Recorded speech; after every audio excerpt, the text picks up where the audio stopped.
LSSന് ചോദിക്കുന്ന ഇമ്പോർട്ടൻ്റ് ആയിട്ടുള്ള മലയാളത്തിലെ ക്വസ്റ്റ്യൻസ് നമുക്കൊന്ന് പരിചയപ്പെടാം. അർത്ഥം എഴുതുക.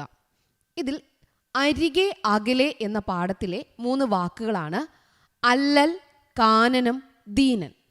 അല്ലൽ, കാനനം ഇത് രണ്ടും ഇമ്പോർട്ടൻ്റ് ആണ്. അല്ലൽ എന്ന വാക്കിൻ്റെ അർത്ഥം എന്താണ്? അല്ലൽ എന്നാൽ ദുഃഖം എന്നാണ്. അല്ലൽ എന്നാൽ ദുഃഖം. കാനനം എന്നാൽ കാട്, വനം എന്നൊക്കെയാണ് അർത്ഥം. കാട്, വനം എന്നൊക്കെയാണ് കാനനം എന്നതിന് അർത്ഥം. അപ്പോൾ അല്ലൽ എന്നത് ദുഃഖം, അല്ലൽ ദുഃഖം, കാനനം കാട്. ദീനൻ എന്നാൽ വിഷമിച്ചവൻ, ദീനൻ വിഷമിച്ചവൻ. അപ്പോൾ ഈ 3 വാക്കും എല്ലാവരും പഠിച്ചു വെച്ചിരിക്കുക, ഓർമ്മയിലിരിക്കുക. അല്ലൽ ദുഃഖം, കാനനം കാട്, ദീനൻ വിഷമിച്ചവൻ. അരികെ അകലെ എന്ന പാഠത്തിലുള്ള 2 വരികളാണ്. എല്ലാ വരികളും നിങ്ങൾ അറിഞ്ഞിരിക്കുക. ഈ 2 വരികളും ടീച്ചർ തന്നുവെന്നേ ഉള്ളൂ. ഏത് വരികൾ ചോദിച്ചാലും നിങ്ങൾ ഇതിൻ്റെ ഉത്തരം എഴുതണം. സഞ്ചരിച്ചിടുമ്പോൾ വൻപുലി തന്നാലെ വഞ്ചിതനായാനോ ചൊല്ലുതോഴി. ഇത് ആരുടെ വരികളാണ്?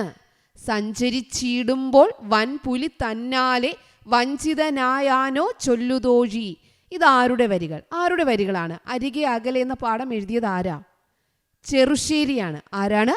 ചെറുശ്ശേരി. അപ്പോൾ അരികെ അകലെ എന്ന പാഠത്തിലെ വരികൾ തന്നിട്ട് ഇത് ആരുടെ വരികൾ എന്ന് ചോദിച്ചാൽ ഓർമ്മയിൽ വച്ചേക്കാം.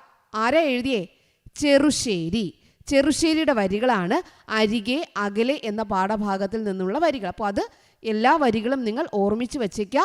ആ വരികൾ ഏത് വരികൾ തന്നിട്ടാലും, ആ അരികെ അകലെയുടെ ഏത് വരികൾ തന്നിട്ടാലും ഇത് ആരുടെ വരികളെന്ന് ചോദിച്ചാൽ ആരാ ഉത്തരം?